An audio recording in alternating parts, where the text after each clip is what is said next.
আদ্রিতার চোখে নীল ছিল নিছকই একজন চাকর। সে সারাদিন আদ্রিতার ফাই ফরমাস খেটেও ওকে সন্তুষ্ট করতে পারত না।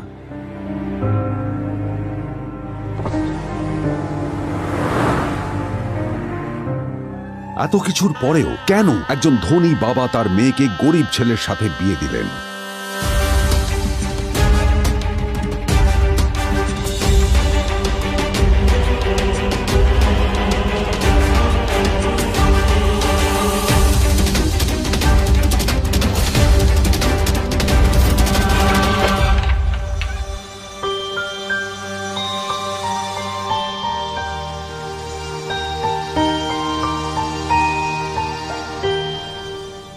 এবং তারপরে সেই মেয়েটি তার গরিব স্বামীর কাছ থেকে নতুন বছরে এমন একটা গিফট পেয়েছিল যে তার চক্ষু স্থির হওয়ার জোগাড় হয়েছিল।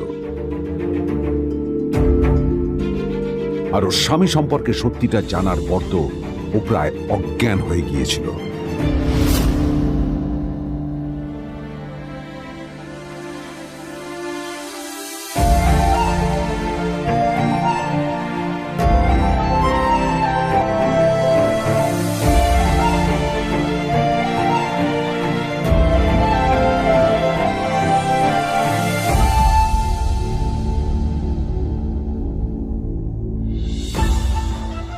আমার বাবা সবচেয়ে বড় ভুল করেছে তোমার মতো একটা গরিব ছেলের সাথে আমার বিয়ে দিয়ে। আমার সব বন্ধুদের স্বামীরা ওদের কত দামি দামি গিফট দেয়, আর তুমি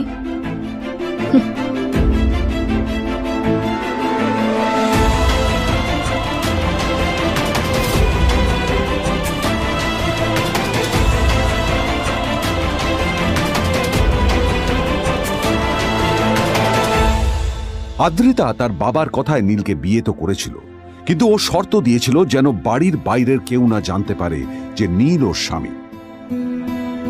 নীল ওই বাড়িতে ঘর জামাইয়ের মতো থাকলেও ও যেন ওখানে একজন চাকর ছিল। সবাই ওকে অপমান করত। ওই বাড়িতে না ও ঠিক মতো খাবার পেত, আর না ওর কোনো আলাদা ঘর ছিল। কখনো কার্পেটের উপর ঘুমোতো, তো কখনো আবার পোষা কুকুরের ঘরের পাশে নীলকে ঘুমোতে হতো। হাত খরচ মেটাতে ও এক জায়গায় ওয়েটারের কাজও করত। আদ্রিতা তার বন্ধুদের বলেছিল যে আদ্রিতা বিদেশে বিয়ে করেছে আর তার স্বামী লন্ডনের একজন খুব বড় বিজনেসম্যান। কিন্তু যখন আদ্রিতার বন্ধুরা ওকে ওদের স্বামীদের দেওয়া দামি দামি গিফটগুলো দেখাতো, তখন লজ্জায় ওর ভিতরটা পুড়ে ছাই হয়ে যেত।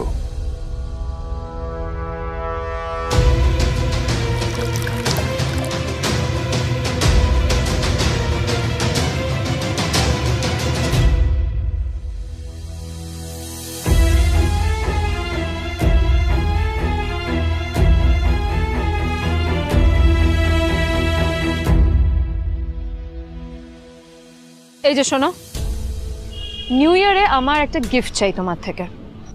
আর গিফট যেন দামি হয়, হ্যাঁ, মানে খুব দামি, কয়েক লাখ টাকা। ওকে?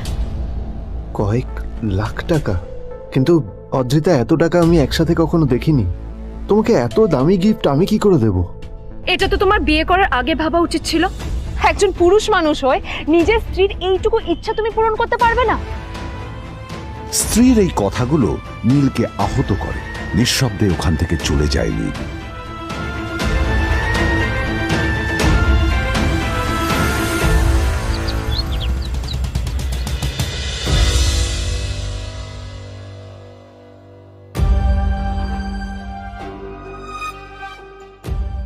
দুদিন পর নিউ ইয়ার পার্টির আগে নীল আদ্রিতার কাছে এসে একটা গিফট ব্যাগ দেয়।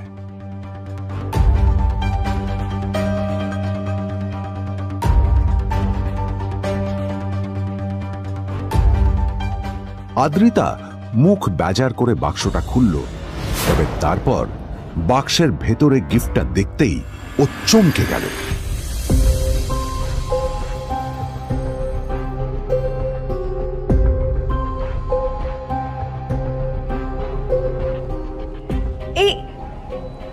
ফোনটা মানে এটা তো একটা স্পেশাল এডিশন, এটার দাম তো 3 কোটি টাকা। তুমি এটা পেলে কোথা থেকে? আসলে আসলে এটা অরিজিনাল নয়। আমি ওই ফোনটারই একটা কপি এনেছি।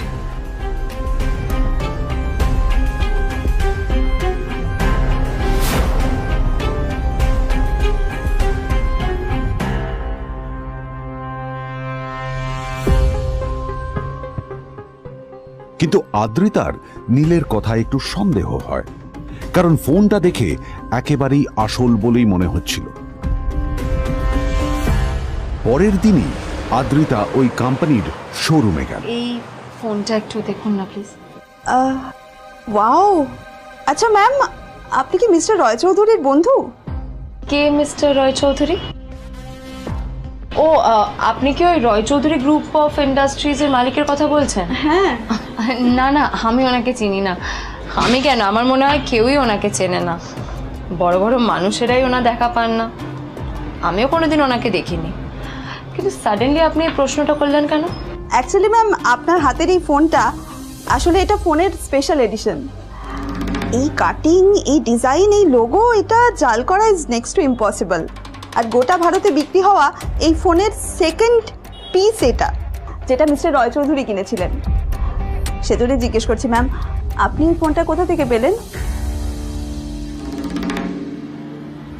তবে কি নীলই মিস্টার রয় চৌধুরী, নাকি নীল এই ফোনটা চুরি করেছে?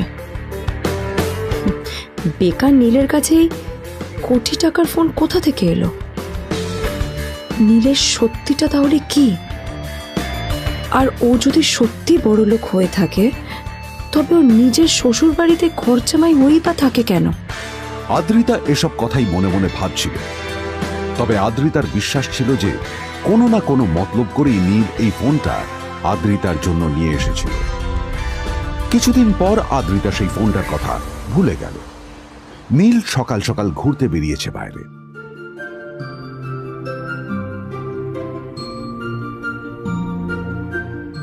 কটা বাজে রে? আমার খুব লেট হয়ে গেছে বুঝলি। তোরা খেল, ঠিক আছে? তোরা খেল, আমি আসছি।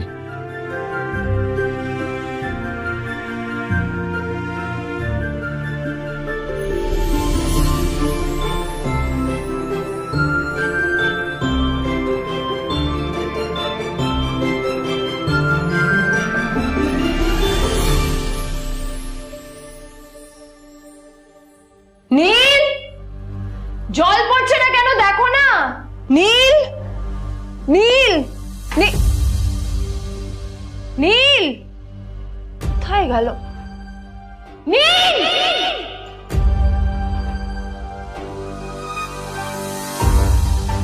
নীল! নীলকে ডাকছে কেন বলতো? ওইদিকে বাড়িতে আদ্রিতা আর চিত্রা আশ্চর্য হয়ে গেল যে নীল হঠাৎ কোথায় উধাও হয়ে গেল। মা, তোমাকে কিছু বলে গেছে নীল? হ্যাঁ, কোথায় গেছে ও? না, আমি ওর কোনো খোঁজ খবর রাখি না। এবার একটা কথা মনে হচ্ছে, ওকে না এবার একটু শীতে করতে হবে। একটা কাজে যদি আসতো ছেলেটা, যখনই কোনো কাজের কথা বলি ভ্যানিশ হয়ে যায়। আমি ওকে বলেছিলাম R&B গোল্ড এন্ড ডায়মন্ডস থেকে আমার সেটটা নিয়ে আসতে, আনেনি। আজকেও ভালো করে অফিসে নিয়ে যাব, ভ্যানিশ হয়ে গেল। কোথায় গেল কে জানে। আমার ভাগ্যেই জুটেছে এরকম একটা ছেলে। এই যে তুমি কেন বিয়েটা দিয়েছিলে আমাকে? এটা আবার কি বলছিস? আমার কি দোষ? দেখ, ওই অসভ্য ছেলেটার সাথে বিয়ে দিতে চাইনি। যা করেছে তোর বাবা করেছে, এটা আমার কোনো দোষ। তখনই হঠাৎ নীল সেখানে এসে উপস্থিত হলো, কিন্তু ও দুজনকে উপেক্ষা করে ভিতরে চলে যাওয়াই শ্রেয় মনে করল। এই যে লাট সাহেব ফিরলেন রাজকার্য করে। এদিকে এসো, তোমার ফাঁকিবাজির আলোচনাই এখানে চলছে। মা প্লিজ থাক, মা থাক, ভাল লাগছে না। এমনিতেই অফিসের জন্য আমার লেট হয়ে যাচ্ছে, আর বিজন আমার ওয়েটও করছে। বিজনের নাম শুনেই নীলের মুখটা ফ্যাকাশে হয়ে গেল। আদ্রিতা নীলকে উপেক্ষা করেই বলল, আরে যে এই ছেলেটার মতো আর একটা ফাঁকিবাজ না তুমি পাবে না। তুমি কেন দাঁড়িয়ে আছো? এই যে শোনো শোনো শোনো শোনো, দাঁড়িয়ে আছো কেন? তোমাকে আমি বলেছিলাম R&B গোল্ড ডায়মন্ডস থেকে আমার সেটটা তুলেছো, তোলোনি তো। এইটা চাই না আমার। তুমি আমার সাথে অফিসে যাবে, ফেরার পথে তুমি সেটটা নিয়ে আসবে। তোমার জন্য সবসময় লেট হয়ে অফিসে, তোমার জন্য বিরক্ত লাগে। আর ব্যাগটা নিয়ে ওর পেছন পেছন কোথায় যাচ্ছ? যা দিয়ে ওখানে রেখে এসো। নীল চিত্রার সাথে মাঝে মাঝে ঝগড়া করলেও তার স্ত্রী আদ্রিতার সাথে ও কখনো ঝগড়া করতো না। সত্য সব অপদার্থ।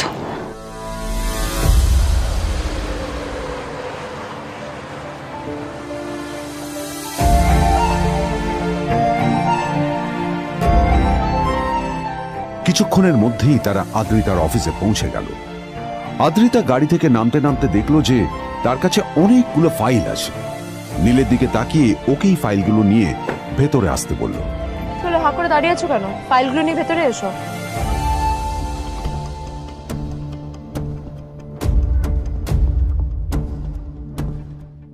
আদ্রিতা যখন ওর ক্যাবিনে পৌঁছলো তখন দেখলো সেখানে আগে থেকেই ওর বন্ধু এবং বিজনেস পার্টনার বিজন বসে ওর জন্য অপেক্ষা করছে।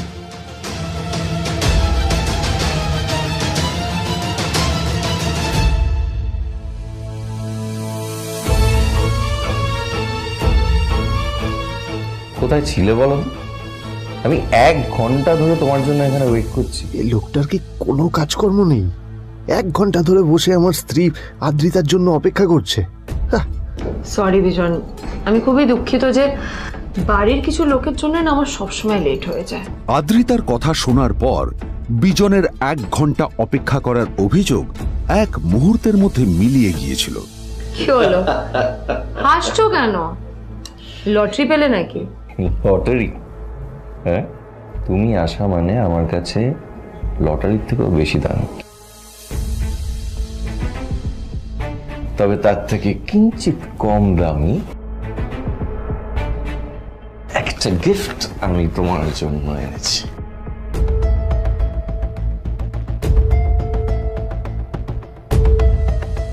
This is a rare diamond necklace for you. এটা আমার জন্য? সত্যি? এই শহরে এটা খুঁজে পাওয়া খুব বিরল। Just like you. Like it? Thank you. You're welcome. Thank you for the gift. আসি তাহলে এখন।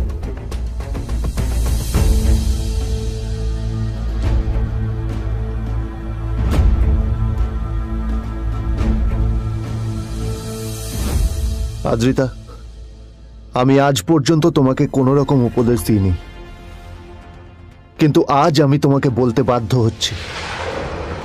এই যে এই লোকটা তোমাকে শুধুমাত্র ইমপ্রেস করার জন্য একটা নকল সস্তার হীরের গয়না দিয়ে গেছে।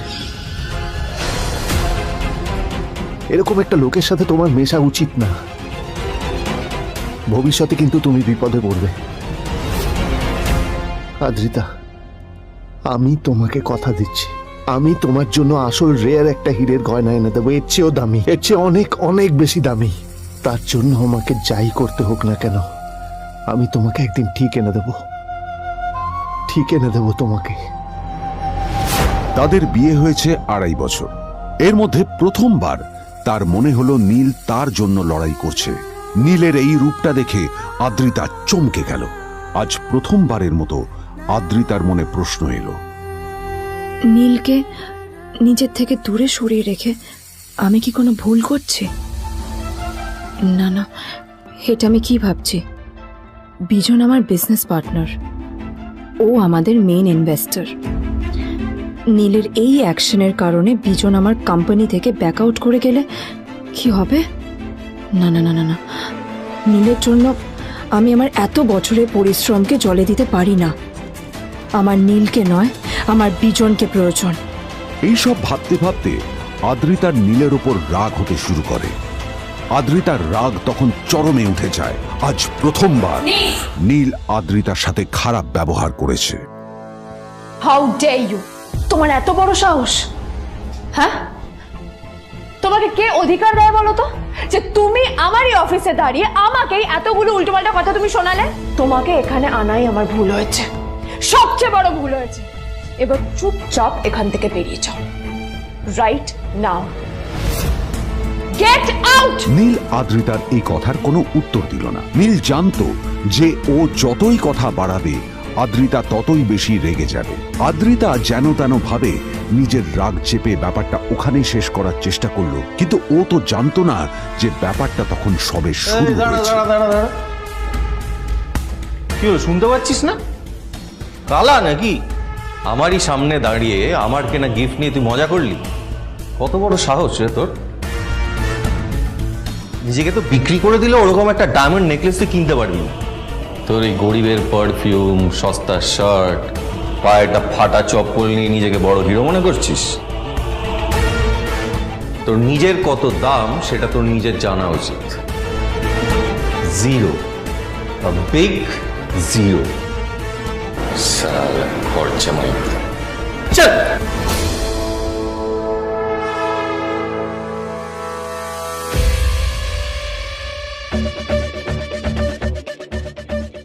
নীল তখনও ঝামেলা করার মেজাজ ছিল না, কিন্তু যখন কেউ অন্যের নীরবতা সুযোগ নিতে শুরু করে তখন কথা বলাটা প্রয়োজন। নীল আঙুল তুলে পেছনের দিকে ইশারা করে। প্রথম কথা, ওই যে ওখানে দাঁড়িয়ে আছে, ও আমার স্ত্রী।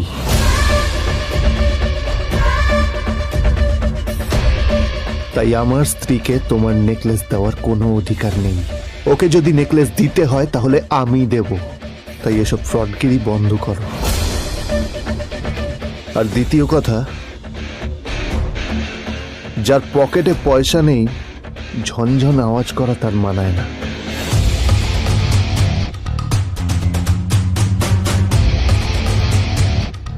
নীল বিজনকে তার সোয়াগ দেখিয়ে বেরিয়ে গেল।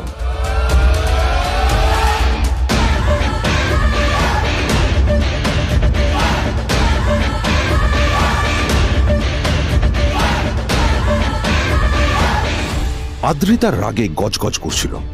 ওর জ্বলন্ত চোখের সামনে শুধু নীলের মুখটা ভেসে উঠছিল। ও যতই নীলের কথা ভাবছিল ততই ওর রাগ বেড়ে যাচ্ছিল। গত কয়েক মাস ধরে আদ্রিতার কোম্পানির অবস্থা একেবারেই ভালো ছিল না। আদ্রিতা তা সামলানোর আপ্রাণ চেষ্টা করছিল।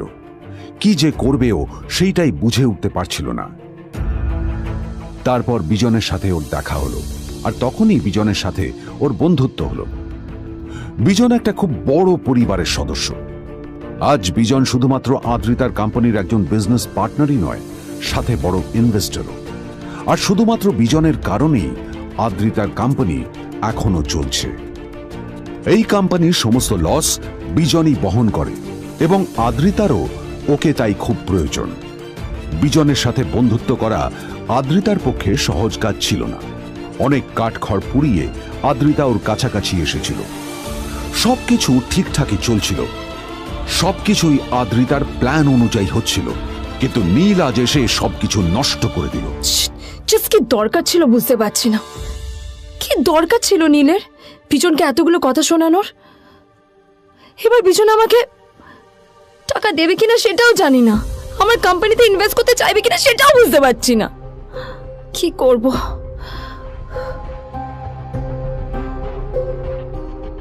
এখন আদ্রিতা ওকে কিভাবে বোঝাবে? ভুল করে যদি বিজন ওর টাকা ফেরত চায় তবে আদ্রিতার কোম্পানি সেন কর্পোরেশন খুব বড় সমস্যায় পড়ে যাবে। তারপর কি হবে?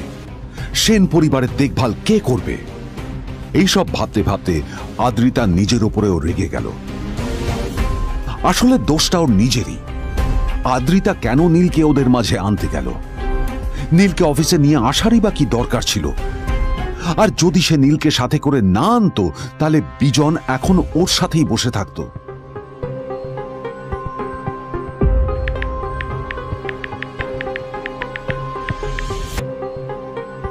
প্যামেলা, আমি মিটিংয়ে বেরোবো, আমার চেঞ্জটা একটু নিয়ে এসো প্লিজ। Thank you. আর অন্যদিকে সেন কর্পোরেশনের অফিস থেকে বেরিয়ে নীলের খুব ফুরফুরে লাগছিল। তখনই হঠাৎ ওর ফোনটা বেজে উঠল। ফোনটা ছিল মিস্টার রায় চৌধুরীর।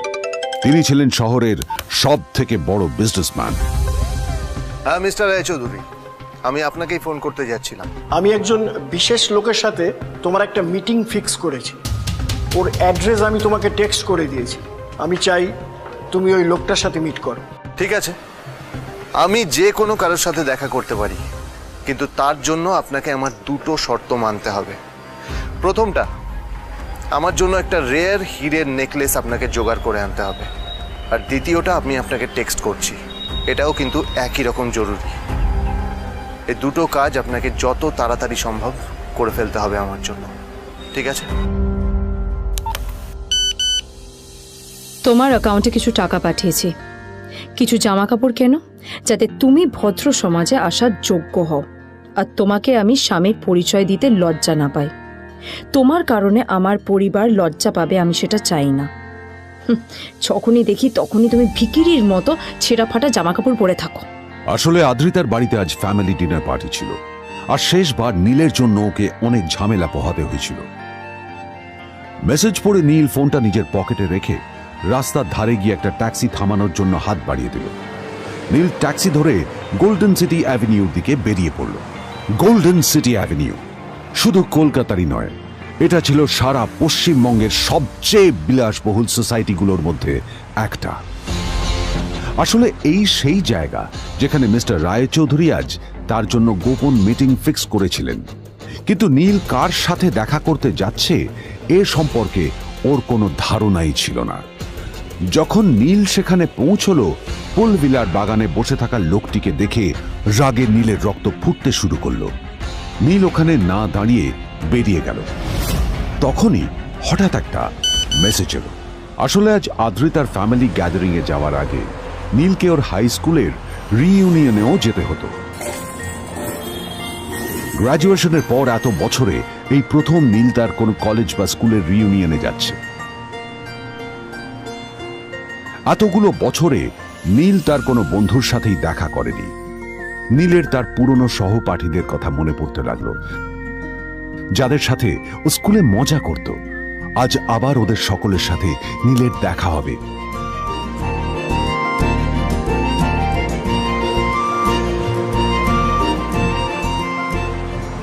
আর এই সব কিছু ভেবেই নীল এক্সাইটেড হয়ে যাচ্ছিল।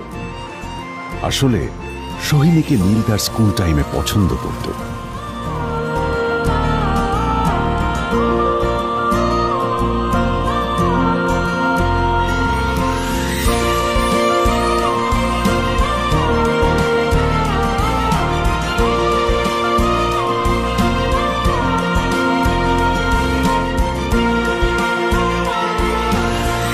অন্যদিকে সেম কর্পোরেশনে ইনভেস্টরদের সঙ্গে আদ্রিতার মিটিং একেবারেই ভালো যায়নি।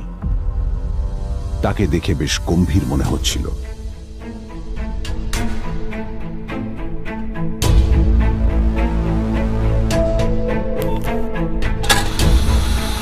ভাই, পৃথিবীতে এমন লোকও আছে, কি দেমাগ দেখলি?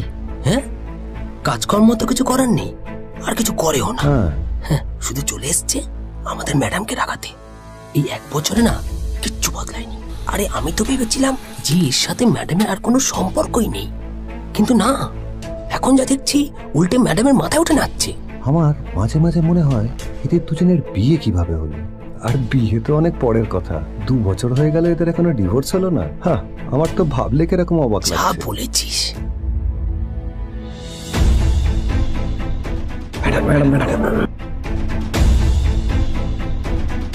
অফিসে চলতে থাকা এইসব কথা শুনে আদ্রিতার আরো রাগ হলো। আদ্রিতা ক্যাবিনে যাওয়ার পরে রাগকে নিয়ন্ত্রণ করা ওর পক্ষে আরো কঠিন হয়ে গেল। ও তখন বুঝতেই পারছিল না যে ওর রাগ কিভাবে নিয়ন্ত্রণ করবে। আদ্রিতা এটাও ভাবছিল যে নীলের জন্য ওকে আর কত অপমানিত হতে হবে। এসব ভাবতে ভাবতেই আদ্রিতার চোখ গেল ওর বাবার ছবিটার দিকে।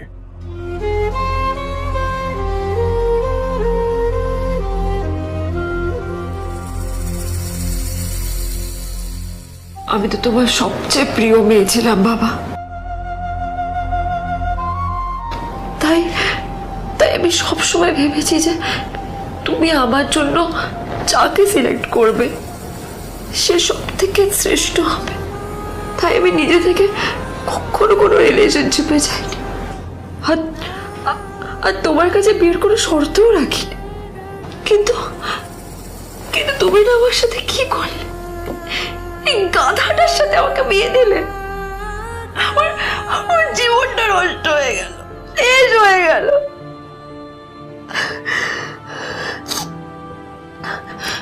আমি যদি একটু জানতাম যে ও ও কিছু করে না, ঘর চাপাই হয়ে থাকবে, এইসব কাজকর্ম করে, তাহলে আমি কোনোদিনই বিয়েতে রাজি হতাম না বাবা, কোনোদিন না, কোনোদিন।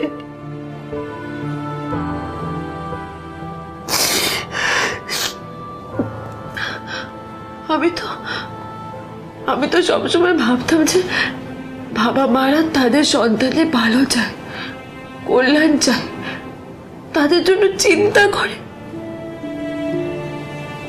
কিন্তু কিন্তু বাবা তুমি আমার জন্য একটু চিন্তা করোনি।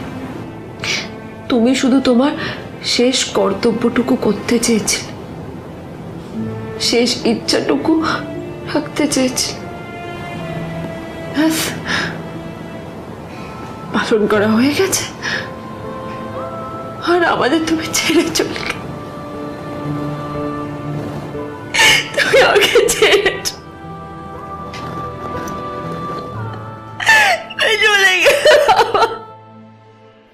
অন্যদিকে নীল রিউনিয়ন পার্টির জন্য হোটেল প্রাইম স্টারের দিকে রওনা হলো। হোটেল প্রাইম স্টার ছিল শহরের সবচেয়ে দামি হোটেল। ওখানে শহরের সব বড় লোকেরা যাতায়াত করত। নীল যখনই তার পুরনো বাইকটা নিয়ে ওখানে পৌঁছলো, ওর পুরনো জামা কাপড়, পুরনো বাইক আর ওর পায়ে ছেঁড়া চপ্পল দেখে সিকিউরিটি গার্ড ওকে গেটের বাইরেই আটকে দিল। থাম থাম, এই কোথায় যাচ্ছিস শালা ভিখিরি? না না দাদা, আপনি আমাকে ভুল বুঝছেন। আসলে আমাকে ইনভাইট করা হয়েছে, আমি এই হোটেলেই এসেছি। শালা মিথ্যে কথা বলার জায়গা পাস না? হ্যাঁ, মিথ্যে কথা বলার আগে নিজের চেহারাটা তো দেখতিস। এটা একটা প্রাইম হোটেল, বুঝেছিস? এখানে সব শহরের বড় বড় লোকেরা তাদের বড় বড় গাড়ি নিয়ে আসে। শালা তোর মতো একটা ভিখিরি একটা ফ্যাট প্যাটে আওয়াজ বের করা বাইক নিয়ে চলে এসেছিস, আর আমি তোকে ঢুকতে দেবো না দাদা, আমাকে ইনভাইট করা হয়েছে। আমাকে শুনুন শুনুন না, আরে চল আমাকে একবার ঢুকতে দিন আমাকে। নীল পড়ে যেতেই একটা দামি গাড়ি ওখানে এসে দাঁড়ালো। এই গাড়িটি আর অন্য কারো নয়, হোটেল প্রাইমের মালিক মিস্টার খান্নার ছিল। কি হচ্ছে কি এটা? হোটেলের গেটের সামনে এসব এসব ক্যাশ চলছে এখানে। হোটেলের বদনাম হবে না এতে? স্যার দেখুন না, এই যে ভিখিরিটা হোটেলে ঢুকতে যাচ্ছে, আমি বারণ করছি, শুনছে না স্যার। Shut up! আপনি কি করতে আছেন? কে কি হচ্ছে দেখি দেখি কে? মিস্টার খান্না তার চশমা খুলে নীলের দিকে দেখলেন, আর ওনার মুখটা হাঁ হয়ে গেল।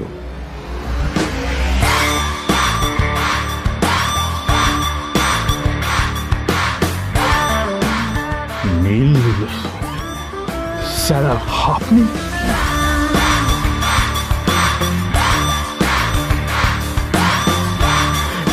Extremely sorry sir.